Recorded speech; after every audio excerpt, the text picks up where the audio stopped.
ಅಕ್ಷಯ ತೃತೀಯ ಬಂತು. ನಮ್ ಹೆಣ್ಮಕ್ಳಿಗೆ ಎಲ್ಲರಿಗೂ ಚಿನ್ನ ಬೆಳ್ಳಿ ತಗೊಳ್ಳೋ ಆಸೆ. ಆದ್ರೆ ಗಂಡ್ ಮಕ್ಳಿಗೆ ಆ ಕಡೆ ಮಕ ತಿರ್ಗಿಸ್ಕೊತಾರೆ. ಅಯ್ಯೋ ಬಂತಲ್ಲಪ್ಪ ಏನಾದ್ರು ಕೊಡ್ಸ್ಬೇಕಂತ.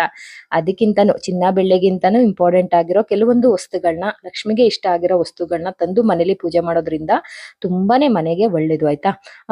ಅಂತ ವಸ್ತುಗಳು ಯಾವುವು ಅಂತ ನಿಮ್ಗೆ ತಿಳಿಸ್ತೀನಿ. ಕೆಲವೊಂದು ವರ್ಷಗಳಿಂದ ನಾನು ಕೂಡ ಇದನ್ನ ಫಾಲೋ ಮಾಡ್ತಾ ಇದ್ದೀನಿ. ಮುಂಚೆ ಎಲ್ಲ ನನ್ಗೂನು ಅನ್ಸ್ತಿತ್ತು ಈ ಚಿನ್ನ ಬೆಳ್ಳಿನೇ ತಗೋಬೇಕು, ಚಿನ್ನ ಬೆಳ್ಳಿನೇ ಇಟ್ಟು ಪೂಜೆ ಮಾಡ್ಬೇಕು. ಅದು 1 ಗ್ರಾಮ್ ಆಗ್ಲಿ 5 ಗ್ರಾಮ್ ಆಗ್ಲಿ ಚಿನ್ನನೇ ತಗೋಬೇಕು ಅಂತ ನನಗೂ ಕೂಡ ಅನ್ನಿಸ್ತಿತ್ತು ಆಯ್ತಾ. ಆಮೇಲೆ ಬೆಳ್ಳಿನೂ ತಗೋಬಹುದು ಅಂತ ಅನ್ನಿಸ್ತು. ಆಮೇಲೆ ಒಂದ್ ಅಜ್ಜಿ ನನ್ಗೆ ಹೇಳ್ಕೊಟ್ಟಿದ್ದು ಅದಕ್ಕಿಂತ ಇಂಪಾರ್ಟೆಂಟ್ ಆಗಿರೋದು ಏನ್ ಹೇಳಿ, ಧಾನ್ಯ ಆಯ್ತಾ. ನೀವೆಷ್ಟೇ ಗ್ರಾಸರಿನ ಮನೇಲಿ ತಂದು ಸ್ಟೋರ್ ಮಾಡ್ಕೊಂಡಿದ್ರು ಅವತ್ತಿನ ದಿನ ಅಕ್ಕಿ, ಬೇಳೆ, ಸಕ್ಕರೆ, ಆಮೇಲೆ ಜೇನುತುಪ್ಪ, ತುಪ್ಪ ಇದೆಲ್ಲ ಲಕ್ಷ್ಮಿಗೆ ಇಷ್ಟ ಆಗಿರೋದು ಆಯ್ತಾ. ಅಂಥದನ್ನ ತರಲೇಬೇಕು. ಅಟ್ಲೀಸ್ಟ್ ನೀವು ಏನ್ ತಂದಿಲ್ಲ ಅಂದ್ರೂ ಉಪ್ಪನ್ನ 1 kg ಅಷ್ಟು ಉಪ್ಪನ್ನ ತಂದು ದೇವ್ರ ಮನೇಲಿ ಇಟ್ಟು ಪೂಜೆ ಮಾಡಲೇಬೇಕು. ಉಪ್ಪು ಅಂದ್ರೆ ಮಹಾಲಕ್ಷ್ಮಿನೇ ಅಲ್ವಾ, ಮಹಾಲಕ್ಷ್ಮಿಗೆ ಇಷ್ಟವಾಗಿರೋದು. ಇನ್ನು ಜೇನುತುಪ್ಪ, ಕೆಂಪು ಕಲ್ ಸಕ್ಕರೆ ಇದೆಲ್ಲ ಇಷ್ಟವಾಗಿರೋ ಅಂಥದ್ದಲ್ವಾ, ಅಂಥದನ್ನು ಕೂಡ ತಂದು ಪೂಜೆ ಮಾಡಿದ್ರೆ ತುಂಬಾನೇ ಒಳ್ಳೇದು ಆಯ್ತಾ. ಇನ್ನು ಇಂಥ ದಿನದಲ್ಲಿ ನಾವು ಶುಭ ಕಾರ್ಯಗಳನ್ನ ಮಾಡೋದಕ್ಕೆ ತುಂಬಾನೇ ಇಷ್ಟಪಡ್ತೀವಿ. ಗೃಹ ಪ್ರವೇಶ ಆಗ್ಬೋದು, ಭೂಮಿ ಪೂಜೆ ಆಗ್ಬೋದು, ಹಾಲುಗ್ಸೋದಾಗ್ಬೋದು ಹೊಸ ಮನೆಗೆ. ಇಂಥ ಪೂಜೆಗಳನ್ನ ಮಾಡೋದಕ್ಕೆ ನಾವೆಲ್ಲರೂ ಈ ದಿನಕ್ಕೋಸ್ಕರನೇ ಕಾಯ್ತಾ ಇರ್ತೀವಿ. ಹೇಳ್ಬೇಕು ಅಂದ್ರೆ ನಮ್ ತೋಟದ ಮನೆ ಇದೆಯಲ್ಲ, ಅದನ್ನು ನಾವು ಇಂಥ ಅಕ್ಷಯ ತೃತೀಯ ದಿನನೇ, ಇದು 3 ವರ್ಷದ ಹಿಂದೆ ಅನ್ಸುತ್ತೆ, ಅಕ್ಷಯ ತೃತೀಯ ದಿನನೇ ಆ ಪೂಜೆನ ಮಾಡಿದ್ದು. ತುಂಬಾ ಖುಷಿ ಆಗುತ್ತೆ. ಇದನ್ನ ಮರೆಯೋದಿಕ್ಕೆ ಆಗೋದಿಲ್ಲ ಅಲ್ವಾ. ಹಂಗಾಗಿ ಇಂಥ ದಿನ ಮಾಡೋದ್ರಿಂದ ಅಕ್ಷಯ ಅಂದ್ರೆ ಏನ್ ಹೇಳಿ, ಹೆಚ್ಚಾಗ್ಲಿ ಅಂತ, ಒಳ್ಳೆ ಆಲೋಚನೆ ಆಗ್ಲಿ ಅಥವಾ ಏನೇ ತಂದ್ರೂ ಒಳ್ಳೇದನ್ನ ಮನೆಗೆ ಹೆಚ್ಚಾಗ್ಲಿ ಅನ್ನೋದು. ಧಾನ್ಯ ಹೆಚ್ಚಾದ್ರೆ ನಮ್ಮ ಮನೆ ಒಂದು ಏನಂತಾರೆ, ಧಾನ್ಯ ತುಂಬಿದ್ರೆ ತಾನೇ ಮನ್ಸಿಗೊಂಥರ ಖುಷಿ ಆಗೋದು. ನನ್ಗೆ ಅಕ್ಕಿ ಮೂಟೆ ಆಗ್ಲಿ ರಾಗಿ ಮೂಟೆ ಆಗ್ಲಿ 1 ಮೂಟೆ ಎಕ್ಸ್ಟ್ರಾನೇ ಇರ್ಬೇಕು ನನ್ಗೆ, ಯಾವಾಗ್ಲೇ ನನ್ಗೊಂಥರ ಖುಷಿ ಆಗೋದು. ಹಂಗಾಗಿ ಯಾವಾಗ್ಲೂನು ಅದು ಸ್ಟೋರ್ ಮಾಡ್ಕೋತೀನಿ ತಂದು. ಇಂಥ ಒಂದು ಅಕ್ಷಯ ತೃತೀಯ ದಿನ ನೀವೇನಾದ್ರೂ ಪೂಜೆ ಸಾಮಗ್ರಿಗಳನ್ನ ತರಲೇಬೇಕು. ಅಥವಾ ನಿಮ್ ಮನೇಲಿ ಇತ್ತು ಅಂತಂದ್ರೆ ಅದನ್ನ ಇಟ್ಟು ಪೂಜೆ ಮಾಡ್ಕೊಳ್ಬಹುದು. ಒಂದು ಅಕ್ಷಯ ಪಾತ್ರೆನೂ ಕೂಡ ನಾವು ರೆಡಿ ಮಾಡ್ಕೊಳ್ಬೇಕಾಗತ್ತೆ. ಮೊದ್ಲು ಪೂಜೆ ಸಾಮಗ್ರಿಗಳನ್ನ ಯಾವ್ದು ಅಂತ ಹೇಳ್ಬಿಡ್ತೀನಿ. ಈ ಗೋಮೂತಿ ಚಕ್ರ, ಶಂಕು, ಆಮೇಲೆ ಕೌಡೆ, ಆಮೇಲೆ ಕಮಲದ ಬೀಜ ಇದನ್ನೆಲ್ಲ ಇಟ್ಟು ಪೂಜೆನ ಮಾಡ್ಕೋತೀವಿ. ಜವಾದಿ ಪೌಡರು, ಅರ್ಶಿನ, ಕುಂಕುಮ ಇದೆಲ್ಲಾನು ಕೂಡ ದೇವ್ರಿಗೆ ತುಂಬಾನೇ ಪ್ರಿಯವಾಗಿರೋದಲ್ವಾ. ಹಂಗೆ ಅದನ್ನ ಕೂಡ ನಾವು ತಂದು ಅವತ್ತಿನ ದಿನ ತರೋದ್ರಿಂದ ತುಂಬಾನೇ ಶುಭ ಆಗುತ್ತೆ ಅಂತ ಹೇಳ್ತಾರೆ. ಇದ್ರ ಜೊತೆಗೆ ಒಂದು ಅಕ್ಷಯ ಪಾತ್ರೆನೂ ಕೂಡ ರೆಡಿ ಮಾಡ್ಕೊಳ್ಬೇಕಾಗತ್ತೆ. ನನ್ಗೊಂದು ಅಜ್ಜಿ ಹೇಳಿದ್ದು ಈ ತರ ಮಾಡ್ಕೋಬೇಕು ಅಂತ. ಒಂದು ಮಡಕೆನ ತರಬೇಕಾಗತ್ತೆ. ಮಡಕೆನ ತಂದು ಅದನ್ನ ಚೆನ್ನಾಗಿ ತೊಳೆದು ನಾವು ಅವತ್ತಿನ ದಿನನೇ ತರಬೇಕು, ಅಥವಾ ಹಿಂದಿನ ದಿನ ತರೋದು ಅಥವಾ ಆತರ ಆಗಲ್ಲ. ಅವತ್ತಿನ ದಿನನೇ ತಂದು ಅದನ್ನ ಹೋದ್ ವರ್ಷ ಹಾಕಿದ್ದೆ ನಾನು, ಬೇಕಾದ್ರೆ ನೋಡ್ಕೊಳ್ಳಿ. ತಂದು ಅದಕ್ಕೆ ಚೆನ್ನಾಗಿ ಅರ್ಶನ ಎಲ್ಲ ತೊಳೆದು ಅರ್ಶನ ಎಲ್ಲ ಹಚ್ಚಿ, ಕೆಲವರು ಅಕ್ಕಿ ಹಾಕ್ತಾರೆ, ಕೆಲವರು, ನಾನಂತೂ ಉಪ್ಪು ಹಾಕ್ತೀನಿ. ಉಪ್ಪು ಹಾಕಿ ಒಂದು ಕೆಂಪು ವಸ್ತ್ರದಲ್ಲಿ 101 ರೂಪಾಯಿ ಇಟ್ಟು ಇದನ್ನೆಲ್ಲ ತುಂಬಿ ನಾವು ಅದನ್ನೇ ಅಕ್ಷಯ ಪಾತ್ರೆ ಅಂತ ಅನ್ಬಿಟ್ಟು ಇಡ್ಬೇಕಾಗತ್ತೆ. ನಮ್ಮ ಲಕ್ಷ್ಮಿ, ಉಪ್ಪು ಅಂದ್ರೆ ಹೇಳಿ ಲಕ್ಷ್ಮಿ, ನಮ್ಮ ಮನೇಲಿ ಯಾವಾಗ್ಲೂ ಲಕ್ಷ್ಮಿ ನೆಲೆಸಿದಾಳೆ ಅಂತ ಅನ್ಬಿಟ್ಟು ನಾವ್ ಅನ್ಕೊಂಡು ಅದನ್ನ ಪ್ರತಿ ಶುಕ್ರವಾರ, ಅಮಾವಾಸ್ಯೆ ದಿನ ಎಲ್ಲ ಪೂಜೆ ಮಾಡೋದು. ಈ ತರ ಪೂಜೆ ಮಾಡೋದ್ರಿಂದನೂ ಕೂಡ ತುಂಬಾನೇ ಒಳ್ಳೇದು. ನಮ್ಮ ಮನ್ಸು ಹೆಂಗಿದೆ ಹಂಗೇನೆ ಅಲ್ವಾ. ನಾವು ಇದು ಒಂದು ಕಲ್ಲೇ ಆಗ್ಲಿ ಅದ್ರಲ್ಲಿ ದೇವ್ರಿದ್ದಾರೆ ಅಂತ ನಂಬಿ ಪೂಜೆ ಮಾಡಿದ್ರೆ ಖಂಡಿತವಾಗ್ಲೂ ಯಾವ್ದೋ ಒಂದು ರೂಪದಲ್ಲಿ ನಮ್ಗೆ ಏನಂತಾರೆ, ಕಾಣಿಸ್ತಾರೆ, ಅಥವಾ ಯಾವುದೋ ಒಂದು ರೂಪದಲ್ಲಿ ನಮ್ಗೆ ತಿಳಿಸ್ತಾರೆ ನಾನು ಇದೀನಿ ಅಂತ. ಹಂಗಾಗಿ ಈ ತರ ನಾವು ಪೂಜೆ ಮಾಡ್ಕೋಬೇಕಾಗತ್ತೆ. ಇನ್ನು ನಿಮ್ಮ ಮನೇಲಿ ಏನಾದ್ರು ದೇವ್ರ ಫೋಟೋ ಆತರ ಏನಾದ್ರು ಒಡೆದೋಗಿದ್ರೆ ಅಥವಾ ವಿಗ್ರಹ ಏನಾದ್ರೂ ಮುಕ್ಕಾಗಿದ್ರೆ, ಅಂದ್ರೆ ಏನಾದ್ರು ಡ್ಯಾಮೇಜ್ ಆಗಿದ್ರೆ ಅದನ್ನ ಖಂಡಿತವಾಗ್ಲೂ ಇಟ್ಕೊಳ್ಬೇಡಿ. ಇಂಥ ದಿನ ದೇವ್ರ ಫೋಟೋ ಆಗ್ಲಿ ವಿಗ್ರಹ ಆಗ್ಲಿ ನೀವೇನಾದ್ರೂ ತಗೋಬೇಕು ಅಂತ ತುಂಬಾ ದಿನದಿಂದ ಅನ್ಕೊಂಡಿದ್ರೆ ಖಂಡಿತವಾಗ್ಲೂ ನೀವು ಗಂಟೆ ಆಗ್ಬೋದು ಅಥವಾ ದೇವ್ರದ್ದು ಫೋಟೋ ಆಗ್ಬೋದು, ಇದನ್ನೆಲ್ಲಾನು ಕೂಡ ಇವತ್ತಿನ ದಿನ ಬೈ ಮಾಡೋದು ತುಂಬಾನೇ ಒಳ್ಳೇದು. ನಾನೇನ್ ಬೈ ಮಾಡಿದ್ದೀನಿ ಅಂತ ನಿಮ್ಗೆ ಹೇಳಿಲ್ಲ ಅಲ್ವಾ. ನಾನೊಂದು ಗಂಟೆನೆ ಇದನ್ನ ಮಾಡಿದ್ದೀನಿ ಈ ಸಲ. ಮುಂಚೆನೆ ಮಾಡಿದ್ದೀನಿ, ಯಾಕೆಂದ್ರೆ ಅವತ್ತಿನ ದಿನ ಹೋಗಿ ತರೋದಕ್ಕಾಗೋದಿಲ್ಲ, ಮಲ್ಲೇಶ್ವರಂಗೆ ಹೋಗಿ ತರೋದಕ್ಕಾಗೋದಿಲ್ಲ ಅಲ್ವಾ. ನಾಳೆ ತೋರಿಸ್ತೀನಿ ನಿಮ್ಗೆ, ತುಂಬಾ ಚೆನ್ನಾಗಿದೆ. ತುಂಬಾ ವರ್ಷಗಳಿಂದ ಅನ್ಕೊಳ್ತಾ ಇದ್ದೆ ನಾನು ಅದ್ ತಗೋಬೇಕಂತ ಅನ್ಬಿಟ್ಟು ತಂದಿಟ್ಕೊಂಡು ಅದನ್ನ ದೇವ್ರಿಗೆ ನಾನು ಇನ್ನ ಬಳಸಿಲ್ಲ ಆಯ್ತಾ. ತೊಳೆದು ಇಲ್ಲ, ಬಳಸು ಇಲ್ಲ, ಓಪನ್ ಮಾಡಿಲ್ಲ, ಹಂಗೆ ಇಟ್ಟಿದ್ದೀನಿ. ಅದನ್ನ ತೆಗೆದು ನಾಳೆ ಬಳಸೋದಕ್ಕೆ ಅಥವಾ ಪೂಜೆ ಮಾಡಿ ಬಳಸೋಣ ಅಂತ ಅನ್ಬಿಟ್ಟು ಇಟ್ಕೊಂಡಿದ್ದೀನಿ ಅಲ್ವಾ. ಪೂಜೆ ಮಾಡೋ ಅಷ್ಟರಲ್ಲಿ ಹೋಗಿ ತರೋದಕ್ಕಾಗೋದಿಲ್ಲ. ಹಂಗಾಗಿ ಇನ್ನು ಗ್ರಾಸರಿ ನಾನು ಪ್ರತಿ ವರ್ಷನೂ ಉಪ್ಪು ಅದನ್ನೆಲ್ಲ ಆರ್ಡರ್ ಮಾಡ್ಕೋತೀನಿ. ಆರ್ಡರ್ ಮಾಡ್ಕೊಂಡು ತರ್ಸ್ಕೊಂಡ್ರೆ ಆಯ್ತು ಅಂತ ಅನ್ಬಿಟ್ಟು ಇವಾಗ ಏನಪ್ಪಾ ಇದನ್ನೆಲ್ಲ ಮಾಡ್ತಾ ಹೇಳ್ತಾ ಇದ್ರ ಅಂತ ನನ್ನ ಕೆಲಸನ ಇಗ್ನೋರ್ ಮಾಡಿ ನನ್ನ ಮಾತನ್ನ ಕೇಳಿಸ್ಕೊಂಡಿದ್ದಕ್ಕೆ ಥ್ಯಾಂಕ್ ಯು. ಇವಾಗ ಸ್ಟವ್ ಎಲ್ಲ ಕ್ಲೀನ್ ಮಾಡ್ಬಿಟ್ಟು ಸ್ವಲ್ಪ ಒಡೆ ಮಾಡೋಣ ಅಂತ ಅನ್ಬಿಟ್ಟು ಈರುಳ್ಳಿ ಎಲ್ಲ ಕಟ್ ಮಾಡ್ಕೊಂಡು ಒಡೆಗೆಲ್ಲ ರುಬ್ಕೊಂಡೆ. ಜೊತೆಗೆ ಸೊಪ್ಪೆಲ್ಲ ಇತ್ತಲ್ವಾ ಅದೆಲ್ಲ ಎತ್ತಿಟ್ಬಿಟ್ಟು ಇವಾಗ ಸ್ವಲ್ಪ ಸ್ಟವ್ ಎಲ್ಲ ಕ್ಲೀನ್ ಮಾಡ್ಕೊಳ್ಳೋಣ ಅಂತ ಅಂದ್ಬಿಟ್ಟು ಕೆಲಸ ಅಂತೂ ನಡೀತಾನೆ ಇರುತ್ತೆ ಆಯ್ತಾ. ಹೆಣ್ಮಕ್ಳದ್ದು ಅಂತಂದ್ರೆ ಹೆಣ್ಮಕ್ಳು ಕೆಲಸ ಅಂದ್ರೆ ಮಾಡ್ತಾನೆ ಇದ್ರೆ ಈ ಕೆಲಸಗಳು ಸ್ಟವ್ ಇದೆಯಲ್ಲ, ನಾನು ಇದನ್ನ ಇನ್ನ ಕ್ಲೀನ್ ಮಾಡಿಲ್ಲ, ಪಾತ್ರೆ ನಾನು ಇದನ್ನ ಕ್ಲೀನ್ ಮಾಡಿಲ್ಲ ಅಂತ ಏನೋ ಒಂದು ಹೇಳ್ತಾನೆ ಇರುತ್ತೆ ಅಂತ ನನಗನ್ನಿಸುತ್ತೆ. ಎಲ್ಲಾನು ಕೂತ್ಕೊಂಡಾಗ ಓ ಇದು ಕ್ಲೀನ್ ಮಾಡಿಲ್ಲ ಅದು ಕ್ಲೀನ್ ಮಾಡಿಲ್ಲ ಅಂತ ನಮ್ಮ ತಲೆಯಲ್ಲಿ ಓಡ್ತಾನೆ ಇರುತ್ತೆ. ಅನ್ನಕ್ಕೆ ಇಟ್ಬಿಟ್ಟು ಈ ಕಡೆ ವಡೆ ಮಾಡ್ಕೊಂಡ್ಬಿಟ್ರೆ ಆಯ್ತು ಅಂತ ಅಂದ್ಬಿಟ್ಟು ಮಾಡ್ಕೊಳ್ತಾ ಇದ್ದೀನಿ.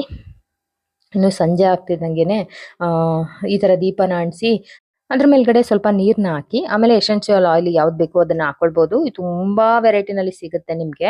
ಹಾಕೋದ್ರಿಂದ ಮನೆಯೆಲ್ಲ ಘಮ ಘಮ ಅಂತ ಇರುತ್ತೆ ಆಯ್ತಾ. ದೀಪನ ಅಂಟಿಸಿರ್ತೀವಿ, 2 ಗಂಧದ ಕಡ್ಡಿ ಅಂಟಿಸ್ಬಿಟ್ಟು ಇದೊಂದು ಈ ತರ ಅಂಟಿಸಿ ಎಸೆನ್ಷಿಯಲ್ ಆಯಿಲ್ನ ಹಾಕೋದ್ರಿಂದ ಮನೆ ಪೂರ್ತಿ ಎಷ್ಟು ಗಮ್ ಅಂತ ಇರುತ್ತೆ ಅಂದ್ರೆ ರಿಲ್ಯಾಕ್ಸ್ ಅನ್ಸುತ್ತೆ ನಮ್ಮ ಮೈಂಡು. ಬೆಳಗ್ಗೆಯಿಂದ ಕೆಲಸ ಮಾಡಿರ್ತೀವ, ಈ ಸಂಜೆ ಒಂದ್ ಸ್ವಲ್ಪ ಹೊತ್ತು ಕೂತ್ಕೊಂಡ್ರೆ ತುಂಬಾ ಒಂಥರ ಮನ್ಸಿಗೆ ಖುಷಿ ಅನ್ನಿಸ್ತಾ ಇರುತ್ತೆ. ಇವಾಗ ಅದೇ ಹೇಳಿದ್ನಲ್ಲ ನಿಮ್ಗೆ ವಡೆ ಮಾಡ್ಬೇಕು ಅಂತ ಅನ್ಬಿಟ್ಟು ಈರುಳ್ಳಿ ತಗೊಂಬಂದೆ. ಈರುಳ್ಳಿ ಹೆಚ್ಚಿಟ್ಕೊಂಡ್ಬಿಡೋಣ ಅಂತ ಅನ್ಬಿಟ್ಟು ಸಣ್ಣ ಮಾಡ್ಬಿಟ್ಟಿದ್ದೀನಿ. ಉಪ್ಪು ಬರ್ತಾ ಇತ್ತು ಅನ್ನ ಅಂತ ಅನ್ಬಿಟ್ಟು ಸಣ್ಣ ಮಾಡಿದೆ. ಅದು ನೋಡ್ಕೊಂಡೇ ಇಲ್ಲ ನಾನು. ಆಮೇಲೆ ಯಾಕೋ ಕುದೀತಾ ಇಲ್ವಲ್ಲ ಅಂತ ನೋಡಿದ್ರೆ ಸ್ಟವ್ ಸಿಮ್ಮಲ್ಲಿ ಇಟ್ಬಿಟ್ಟಿದ್ದೀನಿ. ಹಂಗಾಗಿ ಇವಾಗ ಸರಿ ಆಯ್ತು ಇದೆಲ್ಲ ಆದ್ಮೇಲೆ ಅದರಲ್ಲೂ ಕಡಲೆಬೇಳೆ ವಡೆ ಮಾಡಿದ್ರೆ ನಮ್ಮ ಮನೇಲಿ ಎಲ್ಲರಿಗೂ ಇಷ್ಟ ಆಗುತ್ತೆ. ಹಂಗಾಗಿ ನಾನು ಅಂದ್ರೆ ಒಂದು 11-12 ಗಂಟೆಗೆ ನೆನೆ ಹಾಕಿದ್ದೆ. ನನ್ನ ಮಗ ಇವತ್ತು ನಾನು ಎಲ್ಪ್ ತಗೊಳ್ದೇನೆ ಕೇಕ್ ಮಾಡಿದ್ದ. ಎಷ್ಟು ಚೆನ್ನಾಗಿದೆ ಅಂದ್ರೆ ನಿಜವಾಗ್ಲೂ ಬನಾನ ಹಾಕಿ ಮಾಡಿದ್ದಾನೆ. ಎಷ್ಟೇ ಸಲಿ ಮಕ್ಕಳೇ ಆಗ್ಲಿ ನಾವೇ ಆಗ್ಲಿ ಇದನ್ನ ಸಕ್ಕರೆ ತಿನ್ಬಾರ್ದು ಅಂತ ಅನ್ಕೊಳ್ತೀವಿ, ಕಂಟ್ರೋಲ್ ಮಾಡಕ್ಕಾಗತ್ತಾ? ಯಾವುದೋ ಒಂದು ರೀತಿನಲ್ಲಿ ತಿಂದೇ ತಿಂತೀವಿ. ಕೇಕ್ ಮಾಡಿದ್ದಾನೆ ಶುಗರ್ಲೆಸ್ ಆಯ್ತಾ, ಬನಾನ ಹಾಕಿ ಮಾಡಿದ್ದಾನೆ. ಅದ್ರ ಮೇಲ್ಗಡೆ ಸಕ್ಕರೆ, ಆಮೇಲೆ ಡಾರ್ಕ್ ಚಾಕ್ಲೇಟು, ಆಮೇಲೆ ಬೆಣ್ಣೆ, ಈ ಮೂರನ್ನು ಮೆಲ್ಟ್ ಮಾಡಿ ಅದಕ್ಕೆ ಈ ತರ ಶೈನಿಂಗ್ ಬರ್ತಾ ಇದೆ. ಇವತ್ತು ಶಾರ್ಟ್ ಬ್ರೇಕ್ಗೆ ನಾನೇ ಮಾಡ್ಕೊತೀನಮ್ಮ ಕೇಕ್ನ ಅಂದ್ಬಿಟ್ಟು ನಿಜವಾಗ್ಲೂ ಸಖತ್ತಾಗಿದೆ. ಒಂದು ಪೀಸ್ ಕೊಟ್ಟ ತಿನ್ನಮ್ಮ ಅಂತ. ನನಗೆ ಸ್ವೀಟು ಒಂಚೂರು ಇಲ್ಲ ಅಂದರೆ ಕೇಕ್ ಎಲ್ಲ ತಿನ್ನೋದಕ್ಕೆ ಇಷ್ಟ ಆಗಲ್ಲ, ಹಂಗಾಗಿ ಬೇಡ ಅಂತ ಇದ್ದೆ. ಮೇಲ್ಗಡೆ ಅದು ಹಾಕಿದ್ದೇನಲ್ವಾ ಡಾರ್ಕ್ ಚಾಕ್ಲೇಟ್ ಎಲ್ಲ, ನಿಜವಾಗ್ಲೂ ಅದು ಇನ್ನಷ್ಟು ಟೇಸ್ಟ್ನ ಆ್ಯಡ್ ಮಾಡಿದೆ ಅಂತಾನೆ ಹೇಳ್ಬೋದು. ನಿನ್ನೆ ನಾನು ಐಕಿಯಾಗೆ ಹೋಗಿದ್ದೆ. ಐಕಿಯಾಗೆ ಹೋದಾಗ ಅಲ್ಲಿ ಹೆಣ್ಮಕ್ಳು ಹೋದ್ರೆ ಏನು ತಗೊಳ್ದೆ ಬರ್ತೀವ, ಚಿಕ್ಕ ಪುಟ್ಟ ತಗೊಂಡಿದ್ದೀನಿ, ಅದನ್ನ ನಿಮ್ಗೆ ತೋರಿಸ್ತೀನಿ. ಇನ್ನು ರೆಸಿಪಿಗಳನ್ನ ಹಾಕಿ ಸಿಸ್ ಅಂತ ಕೇಳ್ತಾ ಇದ್ದೀರಾ. ರೆಸಿಪಿಗಳನ್ನ ಕೆಲವೊಂದನ್ನ ಶಾರ್ಟ್ಸ್ ಅಲ್ಲಿ ನಾನು ಹಾಕಿರ್ತೀನಿ, ಇನ್ನ ಕೆಲವು ಅದು ಎಕ್ಸ್ಪ್ಲೈನ್ ಮಾಡೋದಕ್ಕೆ 1 ನಿಮಿಷ ಸಾಕಾಗಲ್ಲ, ಹಂಗಾಗಿ ಲಾಂಗ್ ವಿಡಿಯೋ ಮೂಲಕ ತಿಳಿಸ್ತೀನಿ. ಇನ್ನು ಗೋಧಿ ಹಿಟ್ಟಿಗೆ ಏನೇನ್ ಹಾಕ್ತೀರಾ ಅಂತ ತಿಳಿಸಿದಿರಾ, ಅದನ್ನು ಕೂಡ ಪಟ್ಪಟ ಅಂತ ಹೇಳೋದಕ್ಕಾಗೋದಿಲ್ಲ, ಹಂಗಾಗಿ ಅದನ್ನು ಈ ವಿಡಿಯೋದಲ್ಲಿ ತಿಳಿಸ್ತೀನಿ. ಇವಾಗ ಏನೇನ್ ತಂದಿದ್ದೀನಿ ಅಂತ ತೋರಿಸ್ತೀನಿ. ಆಮೇಲೆ ಕೊತ್ತಂಬರಿ ಸೊಪ್ಪಿನ ಚಟ್ನಿ ಮಾಡೋಣ ಅಂತ ಅನ್ಕೊಂಡಿದೀನಿ. 2 ಕಟ್ ಹಾಕ್ಬಿಟ್ಟು ಸೊಪ್ಪಿನ ಚಟ್ನಿ ಮಾಡಿದ್ರಂತೂ ಮಸ್ತಾಗಿರುತ್ತೆ. ಅದಂತೂ ಚಪಾತಿಗೂ ಓಕೆ, ದೋಸೆಗೂ ಓಕೆ, ಸೂಪರ್ ಆಗಿರುತ್ತೆ. ಇಟ್ಕೊಂಡು ತಿನ್ಬೋದು, ಏನು ಅಳ್ಸೋಗೋದು ಆತರ ಏನು ಆಗಲ್ಲ. ಯಾಕೆಂದ್ರೆ ನಾವು ಇದೇ ನೀರ್ನೇ ಸೋಕಿಸ್ತೇನೆ ಮಾಡೋ ಅಂಥದ್ದು, ಹಂಗಾಗಿ ಅದನ್ನ ತೋರಿಸ್ತೀನಿ. ನಿನ್ನೆ ನಾನು ಐಕಿಯಿಂದ ಏನೇನ್ ತಂದೆ ಅಂತ ಕ್ವಿಕ್ ಆಗಿ ನಿಮ್ಗೆ ತಿಳಿಸ್ಬಿಡ್ತೀನಿ. ಇದು ಬಿಸ್ಕೆಟ್ ನನ್ನ ಮಕ್ಳಿಗೆ ತುಂಬಾ ಇಷ್ಟ ಆಗುತ್ತೆ, ಹಂಗಾಗಿ 2 ತಗೊಂಡ್ ಬಂದೆ. 1 ಖಾಲಿ ಮಾಡಿದ್ದಾರೆ.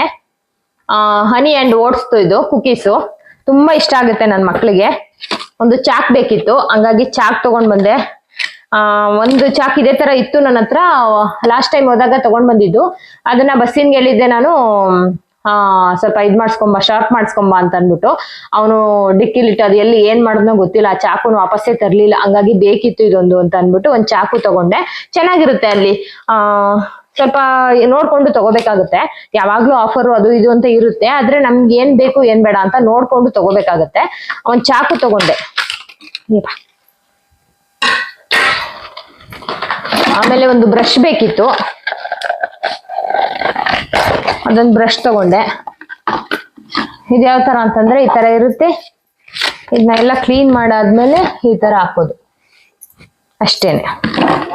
ಆಮೇಲೆ ಐಸ್ ಕ್ರೀಮ್ ತೆಗೆಯುವಂಥದ್ದು ಬೇಕಿತ್ತು. ಸ್ಟೀಲ್ ಹುಡುಕ್ತೆ ನಾನು, ಅರ್ಜೆಂಟ್ ಅಲ್ಲಿ ನಮ್ಗೆ ಹುಡ್ಕಕ್ ಆಗ್ಲಿಲ್ಲ, ಸ್ವಲ್ಪ ಹೋಗಿದ್ದೆ ಲೇಟ್ ಅಲ್ವಾ, ಹಂಗಾಗಿ ನಮ್ಗೆ ಹುಡ್ಕಕ್ ಆಗ್ಲಿಲ್ಲ. ಸ್ಟೀಲ್ ಬೇಕಿತ್ತು. ಲಾಸ್ಟ್ ಬಂದು ಬಿಲ್ ಮಾಡಿಸ್ಬೇಕಾದ್ರೆ ಇದ್ ನನ್ ಕಣ್ಣು ಕಾಣಿಸ್ತು, ಇರ್ಲಿ ಬಿಡು ಅಂತ ಅನ್ಬಿಟ್ಟು ಇದೊಂದು ತಗೊಂಡೆ. ನಾನು ಆಕ್ಚುಲಿ ಸ್ಟೀಲ್ದೆ ತಗೋಬೇಕು ಅಂತ ಹೋಗಿದ್ದು, ಅಲ್ಲಿ ಸ್ಟೀಲ್ದು ಸಿಗುತ್ತೆ. ನೀವೇನಾದ್ರೂ ಹೋದ್ರೆ ನೋಡಿ, ತುಂಬಾ ಚೆನ್ನಾಗಿರುತ್ತೆ ಅದು. ಮಾಮೂಲಿ ಐಸ್ ಕ್ರೀಮ್ ಎಲ್ಲ ಹಿಂಗೆ ಪ್ರೆಸ್ ಮಾಡಿದ್ರೆ ಬರುತ್ತಲ್ಲ, ಆ ತರ ಎಲ್ಲ ಇರುತ್ತೆ ಸ್ಟೀಲ್ ಅಲ್ಲಿ. ಹಂಗೆ ಇದೇ ಸಿಕ್ಕಿದಲ್ಲಿ ಅರ್ಜೆಂಟಲ್ಲಿ ಸಿಗ್ಲಿಲ್ಲ, ಮತ್ತೆ ಹೋಗಿ ಹುಡ್ಕೋ ಅಷ್ಟು ಪೇಷನ್ಸ್ ಇರ್ಲಿಲ್ಲ, ಹಂಗಾಗಿ ಇದನ್ನೇ ತಗೊಂಡ್ ಬಂದೆ. ಇನ್ನು ಈ ಜಾಮ್ ತಗೊಂಡ್ ಬಂದೆ. ಗೊತ್ತಿಲ್ಲ, ಫಸ್ಟ್ ಟೈಮ್ ಜಾಮು ಚೆನ್ನಾಗಿರುತ್ತೆ ಅಂತ, ಅಲ್ಲಿ ಎಲ್ಲಾನು ಚೆನ್ನಾಗಿರುತ್ತೆ ಅಂತ ಅನ್ಬಿಟ್ಟು ಜಾಮ್ ತಗೊಂಡ್ ಬಂದಿದ್ದೀನಿ. ನೋಡೋಣ, ಇದು ಆರೆಂಜ್ದು ಯಾವ ತರ ಇದೆ ಏನು ಅಂತ. ಚೆನ್ನಾಗಿದೆ. ಆರೆಂಜು ಮತ್ತೆ ಬೆಲ್ಲದ ಫ್ಲೇವರ್ ಬರ್ತಾ ಇದೆ. ಇನ್ನು ನನ್ನ ಅಡ್ಗೆ ಮನೆಗೆ ಒಂದು ಕ್ಲಾಕ್ ಬೇಕಿತ್ತು. ಯಾವಾಗ್ಲೂ ಅಷ್ಟೇ ಇದಾಗ್ಬಿಡುತ್ತೆ, ಇಲ್ಲೇ ಬಂದು ನೋಡ್ಬೇಕು ಗಡಿಯಾರನ. ಹಂಗಾಗಿ ಇದೊಂದು ತಗೊಂಡ್ ಬಂದೆ. ಇದೊಂದು ಪುಟ್ಟದು ಅಲ್ಲಿ ವಿಂಡೋ ಹತ್ರ ಇಡೋದಕ್ಕೆ ಬೇಕು ಅಂತ ಅನ್ಬಿಟ್ಟು ನಾನು ಹುಡುಕ್ತಾ ಇದ್ದೆ.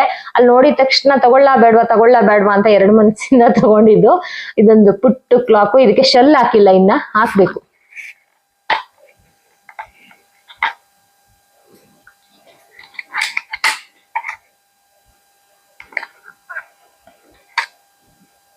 ಇದು ಹಿಂಗಿದೆಯಲ್ಲ, ಏನೋ ಈ ತರ ಕೊಟ್ಟಿದ್ದಾರೆ. ಏನು ತೆಗಿಬೇಕಾ ಏನು ಅಂತ ಗೊತ್ತಿಲ್ಲ, ನೋಡೋಣ. ನಾನು ಅಲ್ಲಿ ನೋಡ್ಲಿಲ್ಲ. ಈ ತರದೊಂದು ಅಲ್ರಾಮು ಬರುತ್ತೆ ಇದ್ರಲ್ಲಿ ಅನ್ಸುತ್ತೆ, ನೋಡೋಣ. ಶೆಲ್ ಇದೆ ಇಲ್ಲೇನೆ, ನೋಡ್ತೀವಿ. ಅದ್ರ ಜೊತೆಗೆ ಇದು ಏನು ಇದು ಡಸ್ಟ್ಬಿನ್. ಯೂಶಲಿ ನಾನು ಪಾಟ್ ಮಾಡ್ಕೊಳ್ಳೋಣ, ಪಾಟ್ ಹಾಕೋಣ, ಇದಕ್ಕೆ ಗಿಡ ಹಾಕೋಣ ಅಂತ ತಗೊಂಡ್ ಬಂದೆ. ಡಸ್ಟ್ಬಿನ್ ಇದೆ ನಮ್ಮ ಮನೇಲಿ, ಹಾಗಾಗಿ 2 ತಗೊಂಡ್ ಬಂದೆ. ಇಷ್ಟೇ ನಾನು ತಂದಿದ್ದು. ಇನ್ನೊಂದಿದೆ. ಇನ್ನೊಂದು ಬಂದು ಇದು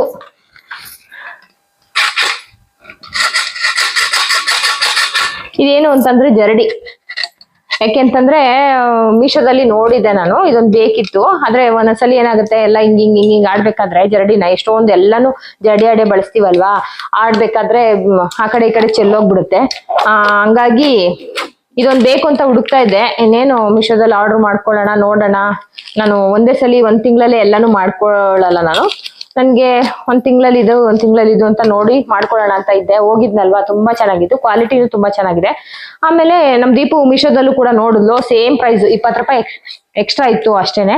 ಹಂಗಾಗಿ ಸರಿ ಆಯ್ತು, ಇಲ್ಲೇ ಬಂದಿದ್ದೀನಲ್ಲ ತಗೊಂಡ್ಬಿಡೋಣ, ಹೆಂಗು ನೋಡಿ ಎಲ್ಲ ಇದೆಲ್ಲ ಮಾಡಿದ್ನಲ್ವಾ, ಹಂಗಾಗಿ ಇಷ್ಟ ಆಯ್ತು ಅಂತ ಅಂದ್ಬಿಟ್ಟು ನಾನು ಇದನ್ನ ತಗೊಂಡೆ. ಇಷ್ಟೇ ನನ್ನ ಪರ್ಚೇಸ್, ಇಷ್ಟೇ ಆಗಿತ್ತು. ಇವಾಗ ನಿಮ್ಗೆ ಗೋಧಿಗೆ ನಾನು ಏನೇನ್ ಬಳಸ್ತಾ ಇದ್ದೀನಿ ಅಂತ ನಿಮ್ಗೆ ತೋರಿಸ್ತೀನಿ. ಬನ್ನಿ. ಕೆಲವೊಂದನ್ನ ತೊಳೆದು ಒಣಗಾಕ್ಬೇಕಲ್ವಾ, ತೊಳೆದು ಒಣಗಾಕಿದ್ರೆ ಏನಾಗುತ್ತೆ, ಬೇಗ ಇಟ್ಟು ಹಾಳಾಗ್ಬಿಡುತ್ತೆ. ಹಂಗಾಗಿ ನಾನು ತೋರ್ಸೋದಕ್ಕೆ ಎಷ್ಟು ದಿನ ಆಯ್ತು ಅಷ್ಟೇನೆ. ಚೆನ್ನಾಗಿ ಒಣಗಿಸ್ಕೋಬೇಕು. ಏನೇ ತಂದ್ರೂ ಒಣಗಿಸಿ ನಾವು ಹಾಕ್ಸೋದ್ರಿಂದ ತುಂಬಾ ದಿನ ಬಾಳಿಕೆ ಬರುತ್ತೆ. ತುಂಬಾ ದಿನ ಏನ್ ನಮ್ಮ ಮನೇಲಿ ಇರಲ್ಲ, 1 ತಿಂಗಳಿಗೆಲ್ಲ ಖಾಲಿ ಆಗ್ಬಿಡುತ್ತೆ. ಇರೋದ್ರಲ್ಲಿ ಸ್ವಲ್ಪ ಒಣಗಿಸಿ ಬಳಸೋದು ಒಳ್ಳೇದು ಅಂತ ಅನ್ಬಿಟ್ಟು ನಿಮಗೆ ನಾನು ತೋರಿಸ್ತಾ ಇದ್ದೀನಿ. ಬನ್ನಿ, ಅದಕ್ಕೆ ಏನೇನು ಹಾಕ್ತೀನಿ ಅಂತ ತೋರಿಸ್ತೀನಿ. ಈ ಪಾಟ್ ಎಷ್ಟು ಕ್ಯೂಟ್ ಆಗಿದೆ ಅಲ್ಲ, 2 ಡಸ್ಟ್ಬಿನ್ ತರ ಇದೆ. ಇಲ್ಲಿ ಹೋಲ್ ಮಾಡ್ಬೇಕು, ಇವಾಗ ಹೋಲ್ ಮಾಡಿ ಬಳಸ್ಕೋಬೇಕು ಪಾಟ್ ತರ ಅಷ್ಟೇನೆ. ಇದಕ್ಕೆ ಶೆಲ್ ಹಾಕ್ಬಿಟ್ಟು ಗೋಧಿಗೆ ಏನೇನು ಹಾಕ್ತೀನಿ ಬನ್ನಿ ತೋರಿಸ್ತೀನಿ. ಇಲ್ಲಿ ನಾನು ಮೆಕ್ಕೆಜೋಳ ಅಂದ್ರೆ ಜೋಳದ ರೊಟ್ಟಿ ಕೇಳಿರ್ತೀರಾ ನೀವೆಲ್ಲಾರು ಅಂತ ಅನ್ಕೊಂಡಿದ್ದೀನಿ. ಹಾಗಾಗಿ ಅದನ್ನು ಕೂಡ ತರಿಸಿದ್ದೆ, ಅದನ್ನು ಒಣಗಿಸಿ ಕ್ಲೀನ್ ಮಾಡಿ ತಂದಿದ್ದೀನಿ ಇವಾಗ. ಅದ್ರ ಜೊತೆಗೆ ಇಲ್ಲಿ ನಾನು ಏನೇನು ಹಾಕಿದ್ದೀನಿ ಅಂದ್ರೆ ಸೋಯಾ ಹಾಕಿದ್ದೀನಿ, ಸಾಫ್ಟ್ ಆಗಿ ಬರುತ್ತೆ. ಆಮೇಲೆ ಮೆಕ್ಕೆಜೋಳ 1/4 kg ಹಾಕಿದ್ದೀನಿ. ಅಲ್ಲ, ಮೆಕ್ಕೆಜೋಳ ಅಂತೀನಿ, ಇದು ಏನದು, ಇದನ್ನು ಜೋಳನೇ ಅನ್ನೋದು ನಾವು. ಈ ತರ ಕಾರ್ನ್ ಬರುತ್ತಲ್ಲ, ಈ ಜೋಳನು ಕೂಡ ಹಾಕಿದ್ದೀನಿ ನಾನು. 1/4 kg ಹಾಕಿದ್ದೀನಿ ಗೋಧಿಗೆ. ಗೋಧಿ, ಸೋಯಾ, ಆಮೇಲೆ ಈ ಜೋಳ. ಅದ್ರ ಜೊತೆಗೆ ಈ ಒಂದು ಜೋಳನು ಕೂಡ ಹಾಕ್ತಾ ಇದ್ದೀನಿ.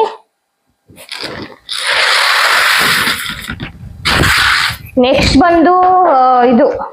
ಬಂದು ಸಜ್ಜೆನಲ್ಲಿ ನೆನೆ ಹಾಕಿ ಸೇಮ್ ಇಡ್ಲಿ ಮಾಡಿದ್ರೆ ಸಜ್ಜೆ ಇಡ್ಲಿ ಸಖತ್ತಾಗಿರುತ್ತೆ. ಹಂಗಾಗಿ ಒಂದ್ಸಲ ಟ್ರೈ ಮಾಡಿ ನೋಡಿ. ಸಜ್ಜೆ ತಗೊಂಡಿದ್ದೀನಿ.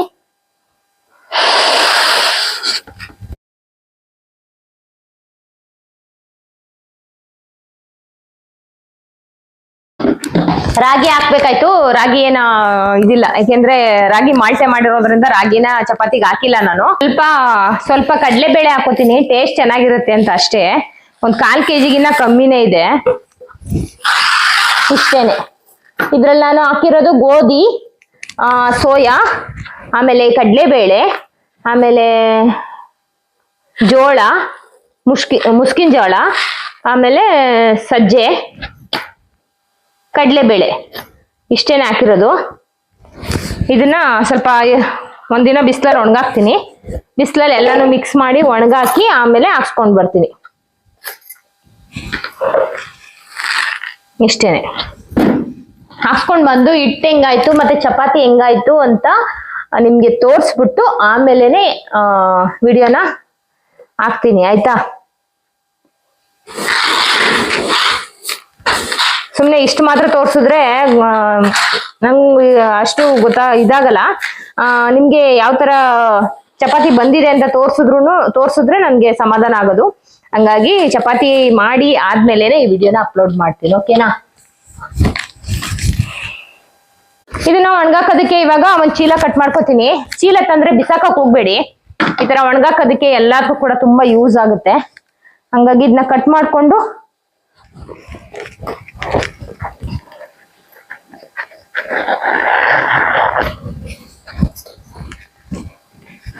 ಬಳಸ್ಕೋತೀನಿ.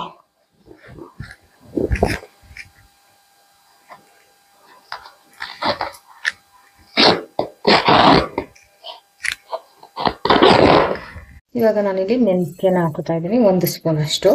ಮತ್ತೆ 1 ಸ್ಪೂನ್ ಅಷ್ಟು ನಾನು ಸಾಸಿವೆನ ಹಾಕೊಳ್ತಾ ಇದ್ದೀನಿ. ಅದಾದ ನಂತರ ನಾನು ಮೆಣಸನ್ನ ಹಾಕೋತೀನಿ. 1 ಸ್ಪೂನ್ ಅಷ್ಟು ಮೆಣಸು, 1 ಸ್ಪೂನ್ ಅಷ್ಟು ಮೆಣಸನ್ನ ಹಾಕೊಳ್ತೀನಿ. ಜೀರಿಗೆ 1 ಸ್ಪೂನ್ ಅಷ್ಟು ಬೇಕಾಗುತ್ತೆ.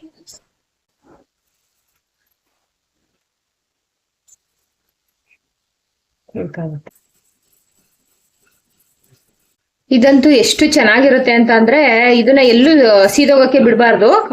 ಮೀಡಿಯಂ ಅಲ್ಲಿ ಅಂದ್ರೆ ಚೆನ್ನಾಗಿ ಇದಾಗ್ಬೇಕು, ಫ್ರೈ ಆಗ್ಬೇಕು, ಅವಾಗ್ಲೇ ತುಂಬಾ ಚೆನ್ನಾಗಿರುತ್ತೆ ಇದಂತೂ ಚಟ್ನಿ. ನಾನು ಫಸ್ಟ್ ಟೈಮ್ ತಿರುಪತಿಗೆ ಹೋಗಿ ಬರ್ಬೇಕಾದ್ರೆ ಸ್ವಲ್ಪ ಮೊಮೆಂಟ್ ಎಲ್ಲ ಆಗ್ಬಿಟ್ಟು ಸುಸ್ತಾಗ್ಬಿಟ್ಟಿದೆ ನಾನು. ಅವಾಗ ನನ್ಗೆ ಊಟನೂ ಬೇಡ ಏನು ಬೇಡ, ನೀರ್ ಕುಡಿದ್ರು ಆಗ್ತಾ ಇಲ್ಲ ಅಂತ ಅನ್ನೋ ಇದ್ರಲ್ಲಿದ್ದಾಗ ಅಲ್ಲಿ ಊಟಕ್ಕೆ ನಿಲ್ಸಿದ್ರು. ನನ್ಗೇನು ಊಟ ಬೇಡ ನೀವು ಮಾಡ್ಕೊಳ್ಳಿ ಅಂತ ಇದ್ದೆ ನಾನು. ಆಮೇಲೆ ಅಲ್ಲೇ ಇಟ್ಟಿರ್ತಾರಲ್ವಾ ಚಟ್ನಿ ಪುಡಿ, ಆಮೇಲೆ ಈ ತರ ಚಟ್ನಿ ಆಂಧ್ರ ಸ್ಟೈಲ್, ಆಂಧ್ರ ಇದ್ರಲ್ಲಿ, ಅವಾಗ ಈ ತರ ಸ್ವಲ್ಪ ಮೊಸರನ್ನ ತಿನ್ನು ಅಂತ ಅಂದ್ರು. ಮೊಸರನ್ನ ತಗೊಂಬಂದಾಗ ಈ ಚಟ್ನಿ ಇದು ಇತ್ತು ಅಲ್ಲಿ, ಅದನ್ನ ಸ್ವಲ್ಪ ಹಾಕೊಂಡು ತಿಂದ್ಮೇಲೆ ಎಷ್ಟು ನನಗೆ ಇಷ್ಟ ಆಯ್ತು ಅಂತ ಅಂದ್ರೆ ನಿಜವಾಗ್ಲೂ ಊಟನೇ ಬೇಡ ಅಂತಿದ್ದೋಳು ಪೂರ್ತಿ ಬೌಲು ಖಾಲಿ ಮಾಡಿದ್ದೆ, ಅಷ್ಟು ಇಷ್ಟ ಆಯ್ತು ನನ್ಗೆ. ಅವತ್ತಿಂದ ಅಲ್ಲೇನೆ ನಾನು ಅದನ್ನ ಹೆಂಗ್ ಮಾಡೋದು ಏನು ಅಂತ ಅಂದ್ಬಿಟ್ಟು ಹಂಗೆ ಸರ್ವ್ ಮಾಡ್ತಾರಲ್ಲ ಅವ್ರ ಹಂಗೆ ಕ್ಲೋಸ್ ಆಗಿ ಹೇಳ್ಕೊಟ್ಟೆ ಅಂತ ರೆಸಿಪಿ ಅಂತಾನೆ ಹೇಳ್ಬೋದು. ನಂಗೆ ಇಷ್ಟ ಆದ್ಮೇಲೆ ಮನೆಯವ್ರನ್ನ ಕೇಳಿ ಅವ್ರನ್ನ ಹೆಂಗ್ ಮಾಡಿದ್ರೆ ಹೆಂಗೆ ಅಂತ ಅಂದ್ಮೇಲೆ ನಮ್ ಕಡೆ ಇದೆಲ್ಲ ಫೇಮಸ್ ಅಂತ ಹೇಳಿದ್ರು. ಹಂಗೆ ರ್ಯಾಂಡಮ್ ಆಗಿ ಹೇಳಿದ್ರು ಈ ತರ ಮಾಡ್ಕೊಂಡಿದ್ವಿ ಅಂತ. ನಾನು ಅದನ್ನೇ ಮನೇಲಿ ಬಂದು ಟ್ರೈ ಮಾಡಿದೆ. ವರ್ಷದಲ್ಲಿ ಯಾವಾಗಾದ್ರೂ ಒಂದ್ಸಲಿ ಟ್ರೈ ಮಾಡೇ ಮಾಡ್ತೀನಿ, ಅಷ್ಟು ಚೆನ್ನಾಗಿರುತ್ತೆ. ಹೊರಗಡೆ ಇಟ್ಕೊಂಡು ತಿನ್ಬೋದು. ಆಗಿದೆ ಇದು ನೋಡಿ, ಈ ತರ ಕೆಂಪಗಾಗ್ಬೇಕು ಎಲ್ಲಾನು, ಎಲ್ಲೂ ಸೀದೋಗ್ಬಾರ್ದು. ಇದು ಒಂದು ಪ್ಲೇಟ್ ಹಾಕೊಳ್ಳೋಣ ಇದನ್ನ.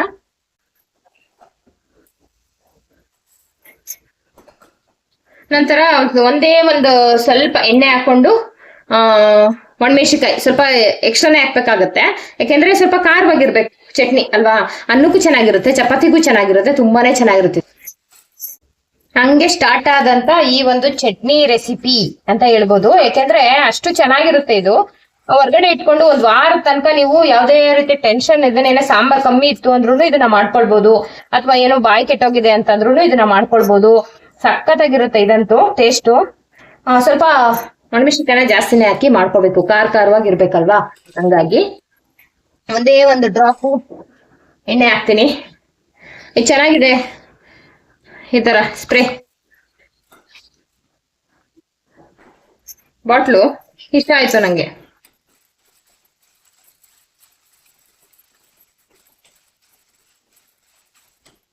ಕಲರ್ಗೆ ಅಂತ ಅನ್ಬಿಟ್ಟು ಬ್ಯಾಡಗಿ ಮೆಣಸಿನಕಾಯಿ ಹಾಕ್ತಾ ಇದೀನಿ. ಇದೇನು ಹಾಕ್ಲೇಬೇಕು ಅಂತ ಏನಿಲ್ಲ, ನಾನು ಹಾಕೊಳ್ತಾ ಇದ್ದೀನಿ ಅಷ್ಟೇನೆ.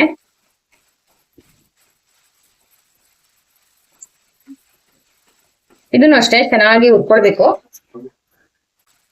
ನಾನು 2 ಕಟ್ಟು ಸೊಪ್ಪು ತಗೊಂಡಿದ್ದೀನಿ. ಆಕ್ಚುಲಿ ನಾನ್ ತಂದಿರ್ಲಿಲ್ಲ 2 ಕಟ್ಟು, ಅದೆಲ್ಲ ತರಲ್ಲ ನಾನು. ಆಶಾ ಅವ್ರು ಇದಾರಲ್ಲ, ಅವರು ಎಕ್ಸ್ಟ್ರಾ ತಂದಿದ್ದೀವಿ ಅಂತ ಅನ್ಬಿಟ್ಟು ಕೊಟ್ಟಾಗ ಏನ್ ಮಾಡೋದು ಅಂತ ಟಕ್ ಅಂತ ಉಳಿತು. ಅಯ್ಯೋ ಈ ಚಟ್ನಿ ಮಾಡ್ಬೋದಲ್ಲ ಅಂತ ಅನ್ಬಿಟ್ಟು, ಹಂಗಾಗಿ ಈ ಚಟ್ನಿನೇ ಮಾಡ್ಬಿಡೋಣ ಅಂತ ಅನ್ಬಿಟ್ಟು ಕೊಡಿ ಅಂತ ಈಸ್ಕೊಂಡೆ. ನನ್ ಫಸ್ಟ್ ಅಯ್ಯೋ ಗೊತ್ತಾಗ್ಲಿಲ್ಲ ನನ್ಗೆ, ಟಕ್ ಅಂತ ಬೇಡ ನಂಗೆ ಕೊತ್ತಂಬರಿ ಸೊಪ್ಪು ಮನೇಲಿ ಇದೆ ಅಂದೆ. ಆದ್ರೆ ಎಕ್ಸ್ಟ್ರಾ ತಂದಿದ್ದೀನಿ ಅಂದ್ರಲ್ಲ, ಅವಾಗ ಒಳಿತು. ಅಯ್ಯೋ ಈ ಚಟ್ನಿ ಮಾಡಿ ಎಷ್ಟ್ ದಿನ ಆಯ್ತಲ್ವಾ ಅಂತ ಅವಾಗ ಈಸ್ಕೊಂಡು ಮಾಡೋಣ ಅಂತ ತೊಳ್ದು ಇಟ್ಟಿದ್ದೀನಿ.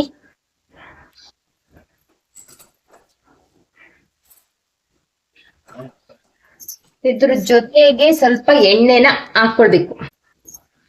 ಅಷ್ಟ್ರಲ್ಲಿ ನನ್ಗೆ ರೆಕಾರ್ಡ್ ಆಗ್ತಾ ಇದೆ ಅಂತ ಅನ್ಬಿಟ್ಟು ಹಾಕಿದೀನಿ. ನೋಡಿ, ಇದ್ರ ತುಂಬಾ ಹಾಕಿದ್ದೆ, 2 ಕಟ್ಟಷ್ಟು. ಇವಾಗ ಉರಿತ ಉರಿತ ಇಷ್ಟ ಆಗಿದೆ, ಇನ್ನ ಕಮ್ಮಿ ಆಗುತ್ತೆ. 2 ಕಟ್ಟು ಸೊಪ್ಪು ನಾಟಿದನ್ನ ಬಳಸ್ಕೊಂಡಿದೀನಿ. ಎಳೆ ಸೊಪ್ಪು ಬಳಸ್ಕೊಂಡ್ರೆ ಇನ್ನ ಒಳ್ಳೇದು. ಇದು ಹುರಿದಾಯ್ತು. ಇವಾಗ ಹುಣ್ಸೆಹಣ್ಣು ಹಾಕೊಂಡಿದ್ದೀನಿ. ಹುಣ್ಸೆಹಣ್ಣು ಹಾಕ್ಕೊಂಡು ಇದು ಪೂರ್ತಿ ತಣ್ಣಗಾಗಬೇಕು. ಬಿಸಿ ಇದೆ, ತಣ್ಣಗಾಗ್ಲಿ. ಇದನ್ನ ಫಸ್ಟು ಇದು ಮಾಡ್ಕೋಬೇಕು, ಆಮೇಲೆ ಇದನ್ನ ಹಾಕಿ ರುಬ್ಕೋಬೇಕು. ಇವಾಗ ಹುರಿದಿರೋದೆಲ್ಲ ತಣ್ಣಗಾಗಿದೆ. ಮೊದಲು ಒಣಮೆಣಸಿಕಾಯಿನ ಹಾಕಿ ಚೆನ್ನಾಗಿ ರುಬ್ಕೊಂಡ್ಬಿಡ್ತೀನಿ. ರುಬ್ಕೊಂಡು ರುಚಿಗೆ ತಕ್ಕಷ್ಟು ಉಪ್ಪನ್ನ ಫಸ್ಟೇ ಹಾಕೊಂಡು ಇವಾಗಲೇ ಹಾಕೋಬೇಕಾಗತ್ತೆ. ಆಮೇಲೆ ಲಾಸ್ಟಲ್ಲಿ ಹಾಕೋತೀವಿ ಅಂತ ಹಾಕೋಬೇಡಿ, ಯಾಕೆಂದ್ರೆ ಘಾಟ್ ಹೊಡಿಯುತ್ತೆ ಮೆಣಸಿಕಾಯಿ, ಒಣಮೆಣಸಿಕಾಯಿ. ಹಂಗಾಗಿ ಇದಾದ ನಂತರ ಕೊತ್ತಂಬರಿ ಸೊಪ್ಪನ್ನು ಹಾಕ್ಬಿಟ್ಟು ಚೆನ್ನಾಗಿ ರುಬ್ಕೊಂಡು ನಂತರ ಒಂದು ಒಗ್ಗರಣೆ ರೆಡಿ ಮಾಡ್ಕೊಳ್ಬೇಕಾಗತ್ತೆ. ಒಗ್ಗರಣೆಗೆ 150ರಿಂದ 200 ಗ್ರಾಮ್ ಎಣ್ಣೆ ಬೇಕಾಗುತ್ತೆ, ಯಾಕೆಂದ್ರೆ ಎಣ್ಣೆನೇ ಮೇನ್ ಅಂತ ಹೇಳ್ಬೋದು. ಎಣ್ಣೆ ಹಾಕೊಂಡು ಸಾಸಿವೆ ಹಾಕೊಂಡು ಜಜ್ಜಿರ್ತಕ್ಕಂಥ ಬೆಳ್ಳುಳ್ಳಿನ ಸಣ್ಣದಾಗಿ ಕಟ್ ಮಾಡಿ ಹಾಕೊಂಡು ಅದಕ್ಕೆ ಒಂದೆರಡು ಒಣಮೆಣಸಿಕಾಯಿ ಹಾಕೊಂಡು ಸ್ವಲ್ಪ ಅರಿಶಿನ ಹಾಕೊಂಡು ಈ ಖಾರನ ಹುರಿದು ಇಟ್ಕೊಂಡ್ರೆ ಒಂದು ವಾರ ತನಕ ಇಟ್ಕೊಳ್ಬಹುದು. ತುಂಬಾ ಚೆನ್ನಾಗಿರುತ್ತೆ. ಇಲ್ಲಿ ಫೇಸ್ ವಾಶ್ ಪೌಡರ್ ನ ಮಾಡ್ತಾ ಇದ್ದೀನಿ. ಇಲ್ಲಿ ಮೈಸೂರು ಬೇಳೆ ಬಳಸ್ಕೊಂಡಿದ್ದೀನಿ. ಮತ್ತೆ ರೋಸ್ ಪೆಟಲ್ಸ್ ನಾನು ಒಣಗಿಸಿ ಇಟ್ಕೊಂಡಿದ್ದೆ ನೋಡಿ, ಅದನ್ನು ಕೂಡ ಹಾಕೊಂಡು ಆರೆಂಜ್ ಸಿಪ್ಪೆ, ಆರೆಂಜ್ ತಿಂದಿರ್ತೀವಿ, ಸಿಪ್ಪೆ ಮಾತ್ರ ಉಳಿದಿರುತ್ತಲ್ವಾ, ಅದನ್ನು ಕೂಡ ಒಣಗಿಸಿ ಇಟ್ಕೊಂಡಿದ್ದೆ, ಅದನ್ನು ಕೂಡ ಹಾಕೊಳ್ತಾ ಇದ್ದೀನಿ. ಚಿಕ್ಕ ಮಕ್ಕಳಿಂದ ದೊಡ್ಡವ್ರ ತನಕ ಯಾರಿಗೆ ಬೇಕಾದ್ರೂ ಬಳಸ್ಬೋದು. ನೀವು ಹೆಣ್ಮಕ್ಳಿಗೆ ಬಳಸ್ತೀರಾ ಅಂದ್ರೆ ಸ್ವಲ್ಪ ಅರಿಶಿನ ಕೊಂಬನ್ನು ಕೂಡ ಹಾಕೊಳ್ಳಿ, ತುಂಬಾ ಚೆನ್ನಾಗಿರುತ್ತೆ. ಇದಾದ ನಂತರ ನೋಡಿ, ಇವಾಗ ಮಿಷಿನ್ಗೆ ಹೋಗೋಣ ಅಂತ ಅಂದ್ಬಿಟ್ಟು ನಾನು ರೆಡಿಯಾಗಿದ್ದೀನಿ. ಎರಡನ್ನೂ ಕೂಡ ತೊಗೊಂಡು ಹೋಗೋಣ ಅಂತ ಅಂದ್ಬಿಟ್ಟು ಚಂದುಗೆ ಹೇಳ್ತಾ ಇದ್ದೆ, ಬಾರೋ ಹೋಗೋಣ ಅಂತ ಅಂದ್ಬಿಟ್ಟು. ಚೆನ್ನಾಗಿ ಮಿಕ್ಸ್ ಮಾಡ್ಕೊಂಡು ತೊಗೊಂಡೋಗಿ, ಒಂದೇ ಕಡೆ ಬೀಳೋ ಥರ ತೊಗೊಂಡೋಗ್ಬಿಡಿ. ಎಲ್ಲನೂ ಕೂಡ ಮಿಕ್ಸ್ ಮಾಡ್ಕೊಳ್ಳಿ. ಮತ್ತು ಗೋಧಿಲಿ ಹಾಕಿರೋದನ್ನೆಲ್ಲನೂ ಕೂಡ ಮಿಕ್ಸ್ ಮಾಡ್ಕೊಳ್ಳಿ. ಇವಾಗ ಫೇಸ್ ವಾಶ್ ಪೌಡರು ರೆಡಿಯಾಗಿದೆ, ಗೋಧಿ ಹಿಟ್ಟು ಕೂಡ ರೆಡಿಯಾಗಿದೆ. ಹಂಗಾಗಿ ನಾನು ರಾತ್ರಿನೇ ಕೊಟ್ಟಿದ್ದೆ ನನ್ನ ಮಗನಿಗೆ ಟ್ರೈ ಮಾಡೋ ಅಂತ. ನಿಜವಾಗ್ಲೂ ಘಮ ಘಮ ಅಂತ ಇದೆ, ಯಾಕೆಂದರೆ ಆರೆಂಜ್ದು ಸಿಪ್ಪೆ ಹಾಕಿದ್ವಲ್ವ, ಹಂಗಾಗಿ ನೋಡಿ ಈ ಥರ ಕಲರ್ ಬಂದಿದೆ. ತುಂಬ ಚೆನ್ನಾಗಿರುತ್ತೆ. ಚಿಕ್ಕ ಮಕ್ಕಳಿಂದ ದೊಡ್ಡವ್ರ ತನಕ ಎಲ್ಲರೂ ಬಳಸ್ಬೋದು, ಆಯ್ತಾ. ಇನ್ನು ಗೋಧಿ ಹಿಟ್ಟು ಅಂತಂದ್ರೆ ಎಲ್ಲ ಒಂದು ಕಾಳುಗಳನ್ನ ಹಾಕಿದೀವಲ್ಲ, ಎಷ್ಟು ಸಾಫ್ಟ್ ಆಗಿ ಬಂದಿತ್ತು ಅಂದ್ರೆ ನನ್ಗೆ ಇತ್ತೀಚೆಗೆ ಅಷ್ಟು ಅಂದ್ರೆ ಚಪಾತಿ ಇಷ್ಟ ಆಗಲ್ಲ. ಇದಂತೂ ತುಂಬಾ ಇಷ್ಟ ಆಯ್ತು ಅಂತ ಹೇಳ್ಬೋದು. ಬನ್ನಿ ಮಾಡಿ ತೋರಿಸ್ತೀನಿ. ಇಲ್ಲಿ ಒಂದು ಬೌಲ್ ತಗೊಂಡು ಒಂದು ಅರ್ಧ ಬೌಲ್ ಅಷ್ಟು ನಾನು ಗೋಧಿ ಹಿಟ್ಟು ಹಾಕೊಂಡು ಸ್ವಲ್ಪ ಬಿಸಿನೀರು ಹಾಕೊಂಡು ಒಂದ್ ಸ್ವಲ್ಪ ಉಪ್ಪು ಹಾಕೊಂಡು 1-2 ಸ್ಪೂನ್ ಅಷ್ಟು ಮೊಸರನ್ನ ಹಾಕೊಂಡಿದ್ದೀನಿ, ಯಾಕಂದ್ರೆ ತುಂಬಾ ಸಾಫ್ಟ್ ಆಗಿ ಬೇಗ ಆಗುತ್ತೆ ಅನ್ನೋದಕ್ಕೋಸ್ಕರ. ಒಂದು ಸ್ಪೂನ್ ಅಷ್ಟು ಎಣ್ಣೆ ಹಾಕೊಂಡು ಚೆನ್ನಾಗಿ ನಾದ್ಕೊಂಡೆ. ನಂತರ ಚಪಾತಿ ಹಿಟ್ಟಂತೂ ಎಷ್ಟು ಸಾಫ್ಟ್ ಆಗಿದೆ ಅಂದ್ರೆ ನೋಡ್ತಾ ಇದ್ರಲ್ವಾ, ಇದೇ ತರ ಸಾಫ್ಟ್ ಬರುತ್ತೆ. ಸೋಯಾ ಹಾಕಿದೀವಲ್ವಾ, ಅದರ ಎಫೆಕ್ಟ್ ಅಂತ ಹೇಳ್ಬೋದು. ಇವಾಗ ಚಪಾತಿ ಒತ್ತಿ ನಿಮ್ಗೆ ತೋರಿಸ್ತೀನಿ. ತುಂಬಾ ಚೆನ್ನಾಗಿತ್ತು. ಏನ್ ಅನ್ಸ್ತು ಅಂತ ನೀವು ಒಂದ್ಸಲ ಈ ತರ ಟ್ರೈ ಮಾಡ್ಬಿಟ್ಟು ತಿಳಿಸಿ, ಆಯ್ತಾ. ಚಪಾತಿ ಮಾತ್ರ ಅಲ್ಲ, ಪೂರಿ ಕೂಡ ಮಾಡ್ಕೊಳ್ಬಹುದು. ಅಷ್ಟು ಚೆನ್ನಾಗಿದೆ, ಟೇಸ್ಟ್ ಅಂತೂ ತುಂಬಾ ಚೆನ್ನಾಗಿದೆ. ಇದ್ರ ಜೊತೆಗೆ ಕೊತ್ತಂಬರಿ ಸೊಪ್ಪಿನ ಚಟ್ನಿ ಕೂಡ ಮಾಡಿದೆ ಅಲ್ವಾ, ಅದಕ್ಕೆ ಒಗ್ಗರಣೆ ಹಾಕೋದು ಒಂದ್ ಸ್ವಲ್ಪ ಮಿಸ್ ಆಗೋಯ್ತು. ಅದನ್ನು ಕೂಡ ಒಗ್ಗರಣೆ ಹಾಕೊಂಡು ಟೇಸ್ಟ್ ನ ನೋಡ್ಬಿಟ್ಟು ಹೆಂಗ್ ಬಂತು ಏನು ಅಂತ ತಿಳಿಸೋದನ್ನ ಮರಿಬೇಡಿ, ಓಕೆನಾ. ನೋಡಿ ಲೇಯರ್ ಎಲ್ಲ ಹೆಂಗ್ ಬಿಟ್ಕೊಂಡಿದೆ ಅಂತ ಚಪಾತಿನಲ್ಲಿ. ತುಂಬಾ ಚೆನ್ನಾಗಿದೆ, ಟ್ರೈ ಮಾಡಿ.